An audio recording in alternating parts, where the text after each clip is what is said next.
Bonjour, je suis le docteur Raphaël Monello Koudjedje. Je viens me prononcer un peu sur les sujets du genre africanisme, panafricanisme, européanisme et autres, et montrer simplement leur méconnaissance et même ignorance de l'homme comme universel et en même temps ignorance de la vraie libération de l'homme, quel que soit le lieu où il se trouve. Notons qu'il y a des conceptions qui sont du genre à considérer l'homme selon des situations historiques ou géographiques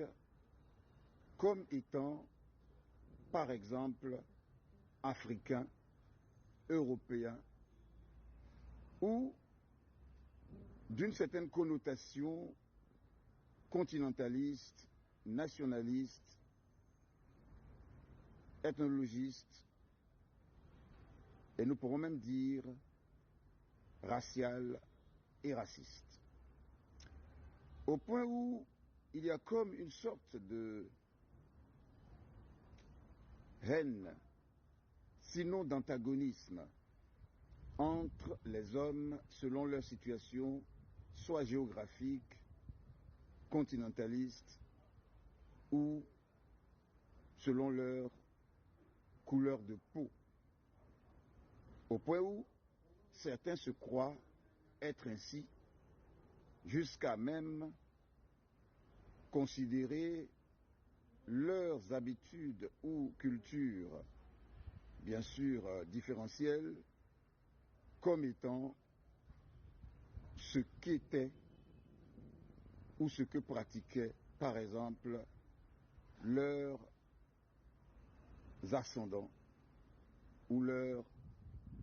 parents ou grands-parents ou même ancêtres. Au point où des personnes se considèrent ainsi, africaines, européennes, pas seulement dans un sens géographique d'existence, de lieu géographique d'existence, mais dans un sens presque ontologique, presque, je pourrais même dire, biologique, génétique, chromosomique, phénotype et autres. Et même dans un sens culturel ou cultuel. Au point où on est passé de la simple revendication de, je dirais, de la dignité, je pourrais dire raciale, continentaliste ou autre, à une sorte de revendication de culte ancestral ou de culture ancestrale, au point où chacun semble tomber dans une sorte d'ancestralisme, de primitivisme, et même, je pourrais dire, presque d'archéologie, si ce n'est d'archaïsme de l'homme. Et là, il faut se prononcer, parce que ça va de haine en haine et de confrontation verbale, mentale, psychologique et autres, et qui finit même par des guerres, et surtout par des erreurs et des fautes. D'abord, ce qu'il faut savoir, c'est que, en dehors de la différence de la peau, ou de la couleur de la peau, si on enlevait seulement la peau à chaque personne, ou on enlevait seulement la coloration, et quelques signes de type phénotype biologique au plan de l'observation, tout ce qui est biologique, chromosomique, génétique, tous les hommes sont totalement identiques, au point où l'homme universel l'homme ontologique se reconnaît par les caractéristiques unitaires, biologiques, chromosomiques, génétiques, qui représentent ou qui caractérisent chaque homme par rapport à chaque animal, encore que parmi les animaux, chaque type d'animal est totalement différent de l'autre. Et il faut retenir que l'homme n'est pas un animal pensant, tout comme un animal n'est pas un homme sans pensée. Il s'agit simplement d'une sorte d'identité au plan du corps ou de la chair et des os qui n'exprime pas forcément l'animal en tant que tel, mais simplement est fait de chair et de sang et d'os pour caractériser quand même certaines existences en tant que telles, dont par rapport auxquelles il y a l'homme et par rapport auxquels il y a des animaux qui sont de nature totalement différente. Et là, les hommes ont ceci de commun d'être hommes, et surtout l'homme comme universel. Déjà, si cela est ignoré, il faut quand même essayer de voir quelques écrits qui parlent de cela. Et parmi ces écrits, en dehors des théories de Big Bang qui croient en l'existence par rapport à ce Big Bang ou à l'évolutionnisme, il y a tout de même la pensée ou l'affirmation créationniste. Et la Bible parle un peu de ce que Dieu, qui est esprit, dont on entend la voix audible mais qu'on ne voit pas, selon les expériences faites par les uns et les autres et qui sont toujours à faire en matière d'expérimentation,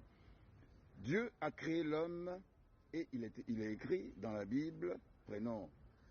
ces écrits qui parlent de l'origine de l'homme et de l'humanité ou de l'existence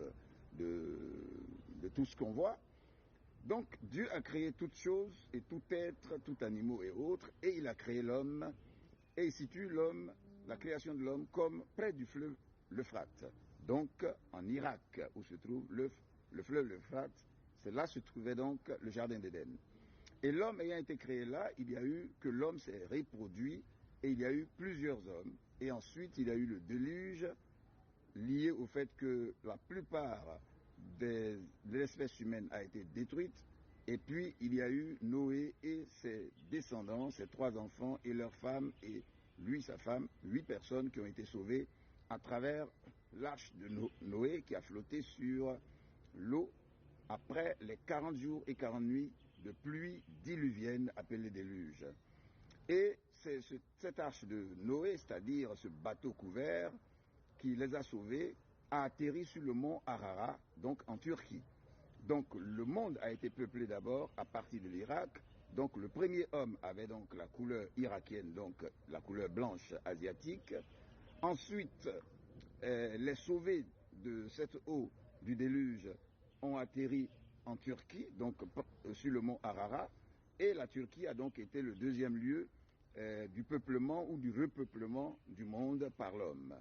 Et à un moment donné, puisque les hommes ne voulaient pas s'éparpiller sur la terre et qu'ils ont décidé de construire la tour de Babel, Dieu a dispersé les hommes d'une façon prodigieuse, du genre où il y a eu des langues, la langue commune qu'ils parlaient au départ, et il y a eu une certaine confusion des langues, et alors, un matin, les gens se sont réveillés comme parlant des langues différentes,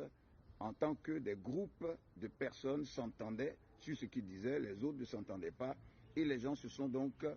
éparpillés selon les groupes qui s'entendaient. Et les enfants de Noé, dont Sem, qui est l'aîné, les descendants de Sem sont allés vers l'Europe et puis l'Asie, le Moyen-Orient, et puis les enfants de Cam, qui est aussi fils de Noé, sont venus en Afrique et dans certaines régions, mais en majorité en Afrique, et puis les enfants de Chafet sont allés au Japon et en Chine, etc. Et le peuplement du monde a été fait ainsi. Et la couleur noire est liée à l'effet du soleil. Et l'Éthiopienne dit donc « je suis noire et je suis belle », c'est le soleil qui m'a brûlé. Les jaunes sont liés aux régions marécageuses de Chine et Japon. Et puis les blancs sont liés simplement au climat de pays européens totalement, etc. Et il y a eu donc ce peuplement.